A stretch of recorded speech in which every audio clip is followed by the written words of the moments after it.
Hello, everybody. I'm Paul Beckwith. I haven't talked about ocean acidification for a while on this channel, and that's what I'm going to do in this video. A paper came out recently titled Ocean Acidification, Another Planetary Boundary Crossed. So I'll explain what's going on in the surface of the ocean and down through the water column and at the equator versus the poles, because there's all of these different effects occurring. Of course, the basic premise is that as our CO2 emissions increase ever more in the atmosphere, there is a dynamic balance and exchange between CO2 and the atmosphere. A lot of it is dissolved into the oceans, absorbed into the oceans, where it forms carbonic acid, basically, and it drops the pH level of the ocean, and that makes it very difficult for marine creatures that depend on aragonite or calcite, which are two different forms of calcium carbonate. Basically, that calcium carbonate is in the shells or backbone or the structural material of coral reefs. It's in pteropods, it's in all kinds of different marine creatures. And as the ocean is acidifying, then there's less ability of these organisms to survive, basically. So let's talk about this new paper, fairly recent paper, and the planetary limits idea I'll revisit. I've talked about it in the past, but it's very important. So this is a paper. It's open source, so it's free. Everybody can get it. And let's have a look, first of all, what are the Potsdam? It's the Potsdam Institute in Europe, and they came up with this concept of planetary boundaries. So what are these planetary boundaries? You may recall seeing diagrams like this. Okay, so the planetary boundaries, it's a framework, it's just basically quantitative limits on key Earth system processes that are essential for maintaining a stable and resilient planet. So it was first established around 2009. It's updated regularly. There's 9 core biophysical systems and processes that regulate the Earth's life support system. So, of course, we're talking about climate change, biosphere integrity, land system change, freshwater use, biogeochemical flows, nitrogen and phosphorus cycles, ocean acidification, atmospheric aerosol loading, aerosols in the atmosphere, stratospheric ozone depletion, and other novel entities like synthetic chemicals, endocrine disruptors, microplastics, okay? So these boundaries basically define a safe operating space for humanity. Okay, so let's just have a look at the some of the figures. So this is where we are at the moment. So we've got these different planetary boundaries. There's a safe operating space here, the inner circle, and then when you exceed this dashed line, you go into dangerous areas. So stratospheric ozone depletion, we're right here. We're within the boundary at the moment. Atmospheric aerosol loading is a new one. It's not really quantified yet. Ocean acidification, we were right within the safe zone, and actually this paper is arguing that we're pushing out into the non-safe zone. Then you've got the biogeochemical flows, the nitrogen and phosphorus cycles well exceeding the safe zone, novel entities like microplastics exceeding the safe zone, land system change, biosphere, and climate change, of course, and freshwater change. So many of these parameters are exceeding the boundaries, safe boundaries. So which ones are? Well, this is a good summary right here, this figure here. So this is where we are in 2020, where we were in 2023. This thing's updated fairly frequently. 6 boundaries crossed. Go back to 2022, 5 boundaries crossed. 2015, 4 boundaries crossed, and in 2009, there are only 3 crossed. So we're crossing more and more of these planetary boundaries. We're going into, now people are talking about overshoot. and saying we got to pull ourselves back from overshoot. Well, we passed these boundaries. Okay, so that's a key factor. So we're talking about the ocean acidification. We need to talk about the pH. Okay, so in chemistry, pH is a logarithmic scale that is used to specify the acidity or basicity of aqueous solutions. Acidic solutions have higher concentrations of hydrogen H plus cations, lower pH values than basic. Basic is 7. Scale goes from 0 to 14 basically, and you can calculate it if you remember your chemistry. Okay, apart from that, I'm just going to go down to the chart here to give some examples, I think right here. So this is the average pH of some common solutions. So battery acid in your car, don't touch it, pH is less than 1, very acidic. Gastric acid, stomach juices, very low pH. Vinegar, 2 to 3. Orange juice, very acidic, 3.3 to 4.2. Black coffee, 5 to 5.03. Milk is just slightly acidic, 6.5 to 6.8. And then pure water at 25 Celsius is neutral, 7. Seawater, 7.5 to 8.4, depending on where you are. It's more acidic as you go to colder water at the poles, less acidic at the equator. Ammonia, very strong base, 11 to 11.5. Bleach, 12.5. And lye is at 14. Very, you don't want to mess with fluids at both extremes. So these are bases, anything higher than 7, neutral 7, acids less than 7. Okay, so it's an excellent Wikipedia page that goes into how to calculate it, and it talks about different, what we call ultra acidic versus hyperalkaline, and so on. And it talks about soils, the pH in plants, pH in the ocean. There's a whole separate thing on pH in the ocean. So let's have a look at that now. So that's right here. So ocean acidification. Now this is a fantastic Wikipedia page. Very impressive. So we'll go over this and then we'll get back to the paper and show the key results. So ocean acidification, it's the ongoing decrease in the pH of the Earth's ocean. Between 1950 and 2020, it fell from 8.15 to 8.05.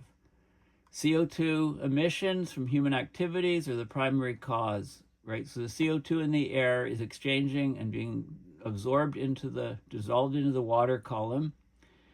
Atmospheric CO2 levels exceeded 422 parts per million as of 2024. We're seeing record growth of those. CO2 from the atmosphere is absorbed by the oceans, and the chemical reaction, it produces carbonic acid, H2CO3, which can then dissociate into HCO3 minus and a hydrogen ion. This is a bicarbonate ion. The presence of these free hydrogen ions lowers the pH of the oceans, increasing acidity, right? But the seawater is not acidic. It's still basic. It's over 7, but it's getting closer and closer. The acidification is increasing. It's becoming more and more acidic as time goes on, as more and more CO2 is being absorbed. So this is a plot. This shows Hawaii annual average and Hawaii monthly pH measurement, so you can see the scatter and variability. Now, why is it important? Marine calcifying organisms like mollusks and corals are especially vulnerable because they rely on calcium carbonate to build their shells and skeletons. Now, the pH scale, as I mentioned, is logarithmic. So a change in pH by 0.1 is a 26% increase in hydrogen ion concentration in the world's oceans. The pH scale is logarithmic, so a change of 1 in pH units is equivalent to a 10-fold change in hydrogen ion concentration. And the sea surface pH and the carbonate saturation states vary depending on ocean depth and location, because they depend on things like ocean temperature and a lot of other factors. So colder, higher latitude water is capable of absorbing more CO2. The interesting thing about water is when you have lower temperature water, you can absorb more dissolved gases, right? The solubility of dissolved gases goes way up as the water's colder. The opposite is true for solids like salt. Okay, so as you go to higher and higher temperature, the water is able to dissolve more and more solid materials like salt, for example, but less gases. Okay, so the atmosphere-ocean CO2 exchange, whatever affects that affects the acidification. So local ocean acidification. So things like ocean currents, upwelling zones, proximity to large continental rivers feeding into the ocean, sea ice coverage, atmospheric exchange with nitrogen and sulfur. All those factors affect the ocean pH. A lower pH has a range of potentially harmful effects for marine organisms. So there's reduced calcification. Marine creatures can't form their shells, they're deformed, or if they do have shells, those shells just dissolve. They have lowered immune responses, these creatures, reduced energy for basic functions such as reproduction. Acidification of the oceans is very harmful for these marine creatures. It can impact marine ecosystems that provide food and livelihoods for many people.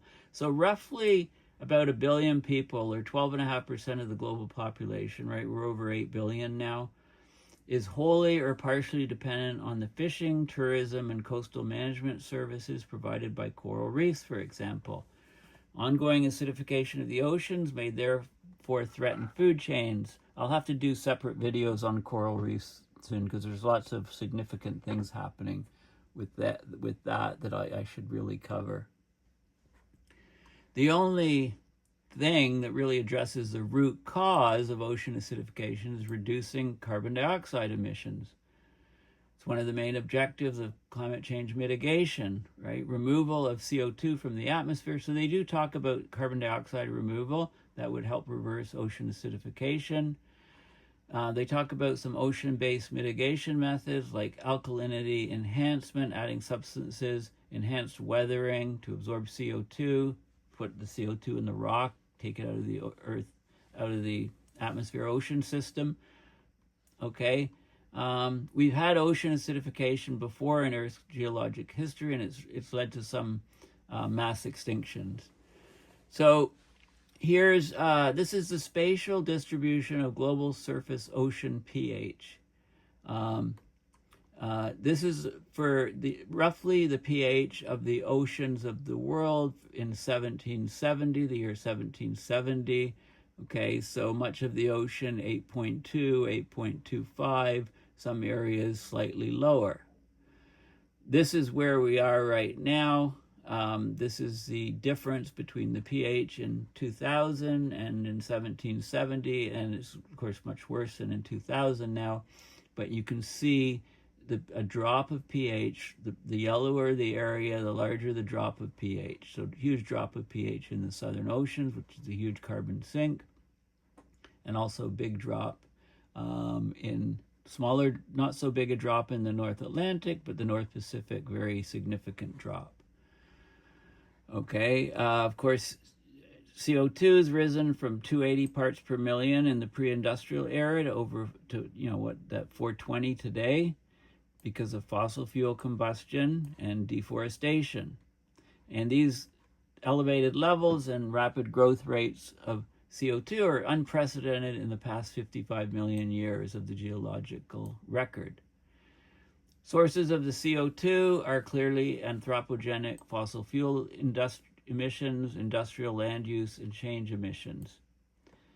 Okay, so this is a really good chart here. This shows the fast carbon cycle. Okay, so the reservoirs of carbon are in white. Soil is a huge reservoir, the fossil pool, huge, sediments, the deep ocean. Look at the deep ocean, 37,000, huge because of all the downwelling of the carbon from the surface into the deep ocean. So we need that thermohaline circulation to bring the carbon down. If this thing shuts off, expect CO2 in the atmosphere and oceans to skyrocket. Excuse me. Okay, yellow numbers are natural fluxes occurring from, photosynthesis, plant respiration, growth of biomass, microbial activity, ocean uptake, and so on.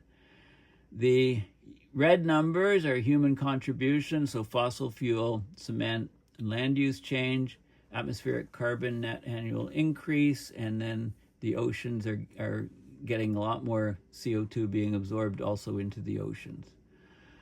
Okay, accumulated since 1850, the ocean sink holds up to 175 gigatons of carbon. That's more than 2/3 of the amount of carbon in the ocean sink has been taken up since only 1960, so recent decades, only in the last 65 years.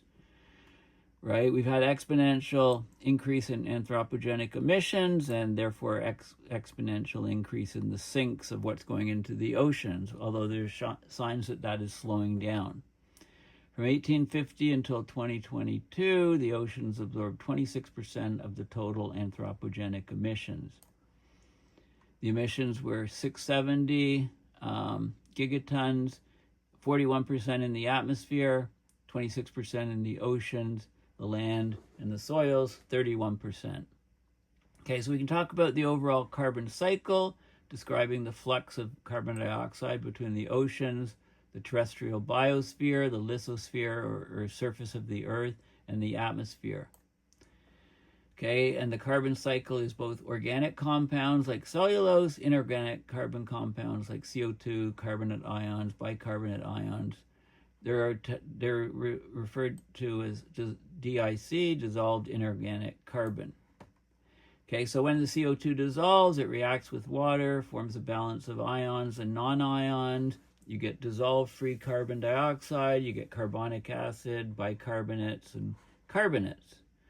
Okay, and the ratio of these different elements depends on things like seawater temperature, pressure, and salinity, and something called the Bejerem plot. Okay, so it's called the different forms of dissolved inorganic carbon. They're transferred from an ocean surface to its interior by the solubility pump, right? This is the downwelling of the ocean, bringing this carbon down below. Okay, so we can talk about there's also these calcium carbonate mineral saturation states. And these are very important. They're declining because as we take more and more CO2 into the ocean over the past 270 years, since around 1750, this ocean acidification process is making it harder for marine calcifiers to build shells, endangers coral reefs and marine ecosystems in general. This is good. Description. Ocean acidification has been called the evil twin of global warming. I have to remember that. I don't use that, but it's a very telling expression. It's also called the other CO2 problem. So increased ocean temperatures and oxygen loss act concurrently with ocean acidification. So the oceans are under stress. We have higher water temperatures. There's oxygen loss within the ocean because of stratification. And there's also ocean acidification. That's the deadly trio of climate change pressures on the marine environment. Okay, and they go into some of the chemistry of what's happening, the decreased calcification in marine organisms. So this is various types of forams. You can see through a microscope what's happening to them. Their structure is changing. There's something called the Bejerem plot, which shows how CO2, bicarbonate, and carbonate changes at different pHs. This is the aragonite saturation depth. So the saturation state, known as omega, of seawater for a mineral, it's a measure of the thermodynamic potential for the mineral to form or to dissolve in the water. So there's an equation, the aragonite saturation, it's the product of the concentrations of the calcium and the carbonate divided by some reaction rate. It's called the solubility product at equilibrium. and when both precipitation and dissolution are equal, so you get a stability of the levels of the aragonite. So there's a boundary, there's a saturation horizon. Above the horizon in shallower water, the value of omega is greater than 1. Calcium carbonate does not readily dissolve, so the shellfish, etc., are okay. Most calcifying organisms live in such waters. Below this depth, omega has a value of less than 1, so calcium carbonate dissolves. So there's no calcium carbonate in the sediments, on the seafloor, etc., because it's too acidic. The carbonate compensation depth is the ocean depth at which this dissolution balances the supply of carbonate. Therefore, sediment below this depth is void of calcium carbonate. So when we increase CO2 levels, we're lowering the pH of seawater, so we're increasing the dissolution, the dissolving of the calcium carbonate. And as this shallows, as this saturation horizon shallows and shallows and shallows, eventually when it reaches the surface, goodbye coral reefs completely, goodbye sea life that uses calcium. Now there's two common polymorphs, crystal forms of calcium carbonate. There's the aragonite, is one of them, kind of looks like this. Okay, aragonite, very common mineral, and then there's calcite here. Okay, calcite is the crystals, and it has something called birefringence. I've talked about it in some previous videos. Aragonite is much more soluble than calcite. So the aragonite saturation horizon is always nearer the surface than the calcite one, and as they both move up, as the ocean acidifies, it means that the organisms that need these minerals in their life structure will be out of luck. Okay, so it's causing a huge problem. There's already large quantities of water, unsaturated aragonite, in the Pacific continental shelf area of North America. Right, the continental shelves are important. Most marine organisms live or respond there. So, at depths of thousands of meters, calcium carbonate shells begin to dissolve. Increasing water pressure, decreasing temperature shift the chemical equilibria, controlling the calcium carbonate. Okay, I've talked about the carbonate compensation depth. Okay, so this is happening. It talks about some of the variants. We're seeing in the North Pacific, for example, the carbonate saturation depths are getting shallower at the rate of a couple meters a year. Ocean acidification in the future is causing a huge effect. So here, this is a time series of CO2 at Mauna Loa in the atmosphere. This is an increase of the seawater partial pressure of CO2, microatmospheres, coming up here, tracking. So CO2 in the air, it's exchanging with the water being dissolved, rising it, and this is the pH dropping. So this is a station in Hawaii. And it's accelerating. And the IPCC assessment report talks about it. This is the change in seawater pH caused by the anthropogenic impacts of CO2. And they take it from 1700s to 1990, and you can see these areas here are getting very, very acidic. The pH is dropping significantly in those regions. They give some locations and time periods, and there's a lot of good references on the measurements, etc., heavily referenced, and it shows you, the areas. There's Bermuda. And it shows you areas both at the poles, and also near the equator. And there's Sabor, Equatorial Pacific, and so on. Okay, and you can look at the big 5 mass extinctions, rapid increases of CO2, rapid acidification of the oceans. Okay, the Paleocene, Eocene thermal maximum, 56 million years ago, massive carbon entered the atmosphere and ocean, led to the dissolving of carbonate sediment across many ocean basins. So they're getting more and more data on that from the paleo records. and then it predicts the future values. And we know under these high emission scenarios, we're getting we're likely to. It's estimated that surface ocean pH could decrease by as much as 0.44 units by the end of this century. That would mean a pH as low as 7.7, so that would be a huge detrimental effect to marine life. And they give you some examples here. And this is what you have with the pteropods. So in the polar regions, you don't have coral reefs, you have these pteropods, and their shell starts to dissolve into mush, basically, as the oceans get more and more acidic. So here's a shell dissolved in seawater, dissolving and losing all its shape, form, and function. Okay?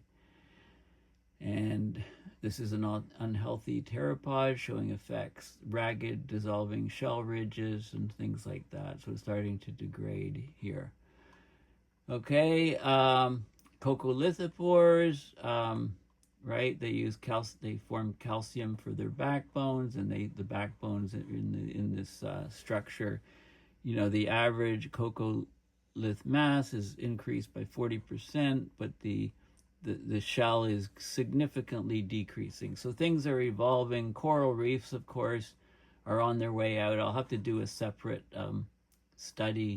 separate video on the latest. I mean, they talk about Great Barrier Reef. And brittle stars, pteropods form the base of the Arctic food web. They're both seriously damaged from acidification. And then there's other impacts. This is changes in aragonite saturation. So the saturation level is shallowing. Interesting, I never expected this, but as ocean acidification increases, you alter the acoustic properties of seawater. It allows sound to propagate further. Okay, and that increases ocean noise. So animals that use sound for echolocation and communication, like whales, can run into problems because of the acidification. Algae and seagrasses, fish larvae, they talk about acidification effects on all of these things. And this is good. This shows you, continental shelf, winds here, you get nutrients upwelling, you get a phytoplankton bloom, the fish are here. So you can look at the drivers of hypoxia and ocean acidification, intensification, and upwelling shelf systems, right? Dissolved oxygen, dissolved inorganic carbon. They talk about the effects. And of course, it has a huge detrimental effect on different fisheries, and they talk about that, and they talk about different carbon removal technologies to add alkalinity to the oceans, things that people are considering, even electrochemical methods to strip CO2, right? Policies, right? So there's loads of stuff here. Okay, very, very, very, it's just fantastic. That's why I've spent some time on it. So we'll go back to the paper. I mean, I basically shown, so let's just talk, so what does this paper say? It says that we were close to the planetary boundary for ocean acidification, according to the Potsdam Institute classification system on planetary boundaries, St. Joanne Rockstrom, etc. And now we've passed it. So ocean acidification has been identified in the planetary boundary framework as a planetary process approaching a boundary that could lead to unacceptable environmental change. This was before this paper. This paper was published showing we've crossed it. They used revised estimates of pre-industrial aragonite saturation states, data models, uncertainties. They improved on the ocean acidification modeling. They show that in 2020, the average global ocean conditions had already crossed into the uncertainty range of the ocean acidification boundary. So we crossed that boundary back in 2020, about 5 years ago. And they extended the analysis to the subsurface ocean. Up to 60% of the global subsurface ocean down to 200-meter water depth had crossed the boundary compared to over 40% of the global surface ocean. Okay, so not all parts of the ocean have crossed it, but more than significant parts have. There's been a 40% reduction, 43% reduction in habitat for tropical and subtropical coral reefs, 61% loss in the polar regions for the pteropods, 13% loss for coastal bivalves, shellfish. And so they talk the planetary boundaries first proposed in 2009 by Rockstrom et al. in Europe.